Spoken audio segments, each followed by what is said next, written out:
بسم اللہ الرحمن الرحیم۔ اللہ تبارک و تعالی کے نام سے آغاز کرتے ہیں جو بے حد مہربان اور نہایت رحم فرمانے والا ہے۔ مصر دنیا کی قدیم ترین اور عظیم ترین تہذیبوں میں شمار ہوتا ہے۔ یہ وہ سرزمین ہے جسے تاریخ میں دنیا کی پہلی بڑی عظیم طاقت ہونے کا اعزاز حاصل ہے۔ فرعونوں کی حکومت، اہرام مصر، دریائے نیل اور قدیم علوم نے مصر کو صدیوں تک دنیا کا مرکز بنائے رکھا۔ اسی مصر کے بارے میں رسول اکرم صلی اللہ علیہ وسلم نے اپنی حیات مبارکہ کے آخری ایام میں ایک عظیم پیش گوئی فرمائی: تم ان قریب مصر فتح کرو گے۔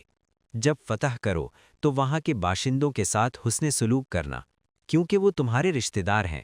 یہ حدیث اس بات کی واضح دلیل ہے کہ مصر کو اسلام میں ایک خاص مقام حاصل ہے۔ رسول اللہ صلی اللہ علیہ وسلم کی وفات کے بعد خلافت راشدہ کا آغاز ہوا۔ حضرت عمر بن خطاب رضی اللہ عنہ کے دور میں اسلام ایک مضبوط ریاست بن چکا تھا۔ اسی دور میں مسلمانوں نے فارس، روم کو یکے بعد دیگرے شکست دے کر ان کے وسیع علاقے فتح کر لیے۔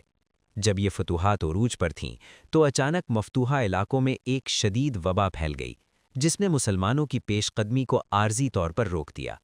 اس وبا میں کئی جلیل القدر صحابہ، عظیم فوجی جرنیل شہید ہو گئے۔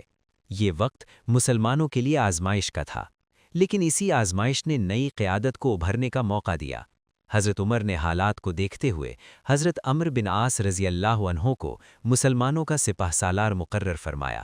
ان کی قیادت میں نظم و ضبط بحال ہوا، وبا بتدریج ختم ہوئی، فوج دوبارہ منظم ہو گئی۔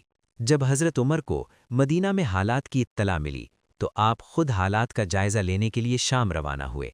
روانگی سے پہلے مدینہ پورے جزیرہ عرب کی ذمہ داری حضرت علی کے سپرد کی گئی۔ یہ اس بات کا ثبوت ہے کہ اگر اس سفر میں حضرت عمر کو کچھ ہو جاتا تو حضرت علی خود بخود اسلامی سلطنت کے خلیفہ بن جاتے۔ شام پہنچ کر حضرت عمر کی ملاقات حضرت عمرو بن عاص رضی اللہ عنہ سے ہوئی۔ اسی ملاقات میں حضرت عمرو بن عاص رضی اللہ عنہ نے ایک نہایت دور اندیش منصوبہ پیش کیا: ہمیں یہاں رکنے کے بجائے اب مصر کی طرف بڑھنا چاہیے۔ یہ کوئی معمولی فیصلہ نہ تھا، کیونکہ مصر اس وقت رومی سلطنت کا سب سے قیمتی صوبہ تھا۔ مصر کی طاقت کا اصل راز۔ سوال یہ ہے کہ مصر اتنا طاقتور کیوں تھا؟ 5000 سال قبل دنیا میں سب سے قیمتی شے صرف ایک تھی: پانی، اور دنیا کا سب سے عظیم اور طویل دریا، دریائے نیل، مصر میں بہتا تھا۔ اسی دریا نے زراعت کو فروغ دیا، تجارت کو طاقت دی، آبادی کو یکجا کیا اور مصر کو دنیا کی سب سے طاقتور تہذیب بنا دیا۔ اسی طاقت کے بطن سے ایک عظیم حکمران ابھرا، بادشاہ نارمر۔ اس نے بالائی اور زیری مصر کو متحد کیا، دنیا کی پہلی منظم بادشاہت قائم کی۔ آج بھی 2 قدیم تختیاں موجود ہیں جو نارمر کی حکومت کی تاریخی گواہی دیتی ہیں۔ صدیوں تک حکومت کرنے کے بعد فرعونوں کے دلوں میں یہ خیال راسخ ہو گیا کہ ہم سے بڑا اس کائنات میں کوئی نہیں۔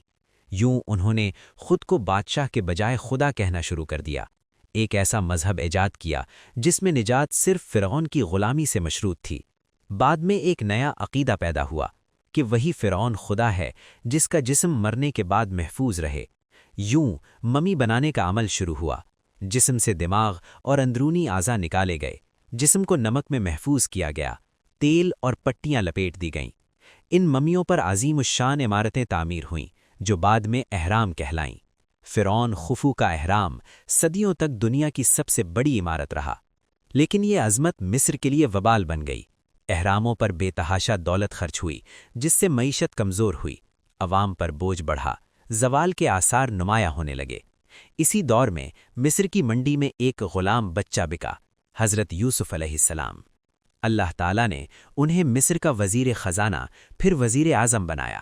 انہوں نے قحط سے بچاؤ کا منصوبہ بنایا، معیشت کو مستحکم کیا، مصر کو دوبارہ عظیم طاقت بنا دیا۔ حضرت یوسف علیہ السلام کی وفات کے بعد ایک نیا فرعون برسر اقتدار آیا۔ اس نے بنی اسرائیل کو غلام بنا لیا، ان پر بدترین ظلم شروع کر دیا۔ 400 سال تک بنی اسرائیل آزادی کے منتظر رہے۔ اللہ نے حضرت موسیٰ علیہ السلام کو نبی بنا کر بھیجا۔ وہ فرعون کے محل میں پلے، اسی کے سامنے حق لے کر کھڑے ہوئے۔ معجزات کے باوجود فرعون نہ مانا۔ آخر کار بنی اسرائیل کو نجات ملی، فرعون اپنی فوج سمیت دریا میں غرق ہو گیا۔ مورخین اس بات پر متفق ہیں کہ رامسیس کے بعد مصر کبھی اپنی پرانی طاقت حاصل نہ کر سکا۔ یہیں سے مصر کا زوال کا آغاز ہوا، اور بعد میں حضرت سلیمان علیہ السلام، سکندر اعظم، رومی سلطنت نے یہاں حکومت کی۔ آخرکار 600 سال بعد رسول اللہ صلی اللہ علیہ وسلم کی پیشگوئی پوری ہوئی۔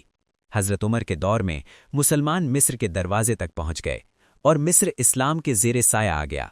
غرور طاقت کو کھا جاتا ہے، حکومت ہمیشہ نہیں رہتی، اللہ کی پکڑ سے کوئی نہیں بچ سکتا، حق آخرکار غالب آ کر رہتا ہے۔ اگر آپ کو یہ ویڈیو پسند آئی ہو تو چینل کو سبسکرائب کریں، ویڈیو کو لائک کریں، اور دوسروں تک قرآن کے ان حسین پیغامات کو پہنچائیں۔